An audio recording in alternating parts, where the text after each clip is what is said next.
नमस्कार। आज बाजार में जो गिरावट आई और कल यानी 25 जुलाई 2025 को क्या हो सकता है, इस पर आज थोड़ी गहराई से बात करते हैं। जो जानकारी हमारे पास है उससे अहम बातें निकालने की कोशिश करते हैं। तो आज हमने देखा कि बाजार नीचे आया। निफ्टी 50 लगभग 0.63% गिरकर 25,062 पर बंद हुआ। हाँ, और सेंसेक्स भी करीब 542 अंक नीचे, मतलब 0.66% फिसलकर 82,184 पर आ गया। सवाल यही है कि इस गिरावट के पीछे आखिर था क्या। सुनने में तो कई वजह आ रही है, जैसे आईटी कंपनियों की पहली तिमाही की कमाई थोड़ी फीकी रही, डोनाल्ड ट्रंप अचानक फेडरल रिजर्व पहुंच गए। हाँ, वो भी एक खबर थी। और वो भारत अमेरिका ट्रेड डील पर भी कुछ साफ नहीं है।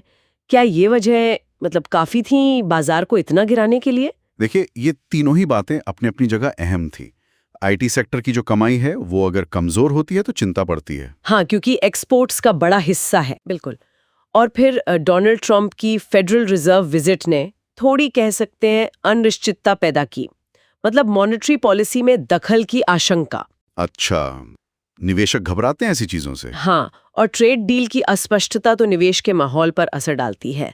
तो ये सब मिलकर एक सेंटिमेंट बना देते हैं।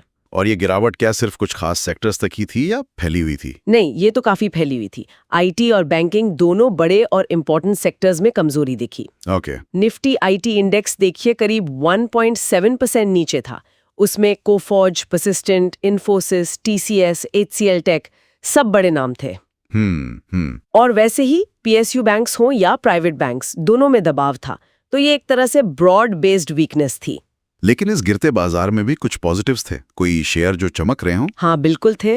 डॉक्टर रेड्डीज के शेयर धारकों के लिए आज दिन अच्छा था। अच्छा, क्या खबर थी? कंपनी 87 देशों में मोटापे की एक जेनेरिक दवा लॉन्च कर रही है।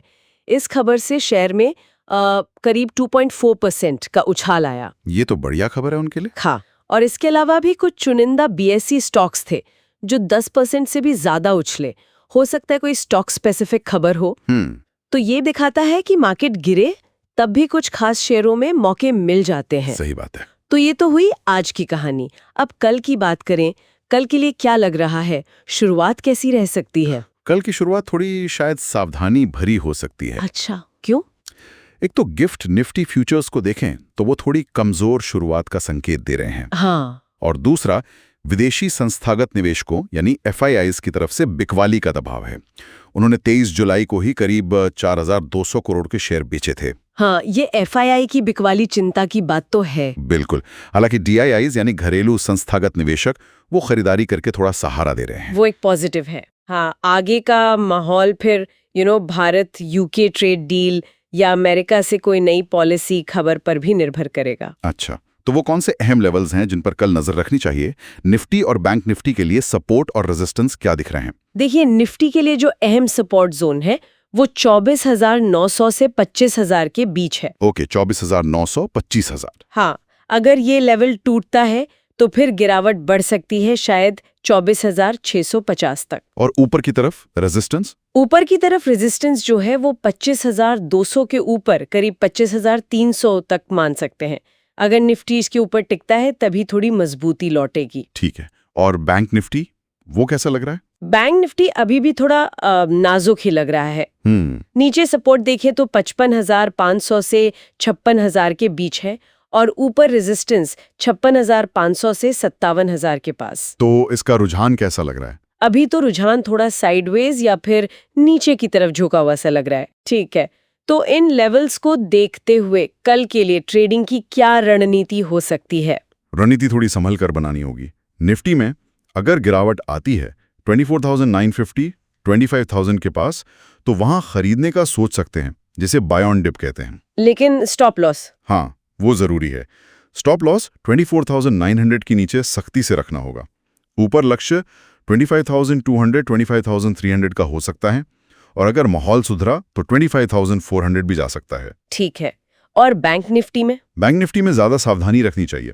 या तो उछाल पर बेचने की सोचें, सेल ऑन राइज, या फिर सपोर्ट लेवल यानी 55,500, 56,000, उसके टिकने का इंतजार करें। मतलब तेजी का ट्रेड अभी अवॉइड करें? हाँ, तेजी का ट्रेड तभी लें जब बैंक निफ्टी भरोसे के साथ 56,500, 57,000 के ऊपर निकल जाए। और स्टॉक स्पेसिफिक? हाँ, स्टॉक विशेष में मौके देख सकते हैं, जैसे आईटी शेयर जो ज़्यादा गिरे हैं और अब टेक्निकल सपोर्ट के पास हैं, उन पर नज़र रखें। या फिर मिड कैप और स्मॉल कैप में, जहां आज भी कुछ स्टॉक्स में अच्छी तेजी दिखी। तो मतलब कल कई चीजों पर एक साथ ध्यान देना होगा, काफी कुछ चल रहा है। हाँ, मुख्य रूप से 4 बातें जिन पर नज़र रखनी होगी। पहला, FIID का पैसा किधर जा रहा है? क्या FII बिकवाली जारी रखते हैं?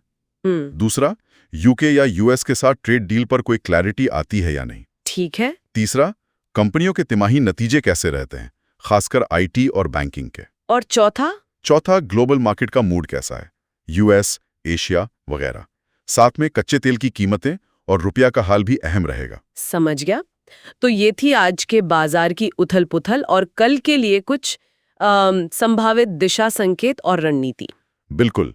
देखिए, आंकड़े तो अपनी कहानी कहते हैं, लेकिन उनके पीछे की वजह क्या है और आगे क्या हो सकता है, उसे समझना ज्यादा जरूरी होता है। और जाते जाते एक सवाल सोचने के लिए, एक तरफ तो ये ग्लोबल अनिश्चितता है, दूसरी तरफ घरेलू कंपनियों के मिले-जुले नतीजे आ रहे हैं। ऐसे में कुछ खास शेयरों में जो मजबूती दिख रही है, जैसे आज डॉक्टर रेड्डीज में दिखी, या कुछ छोटे स्टॉक्स में, क्या ये बस कुछ समय की चमक है या ये बाजार के अंदर किसी गहरे बदलाव का कोई इशारा कर रही है? हाँ, ये सोचने वाली बात है।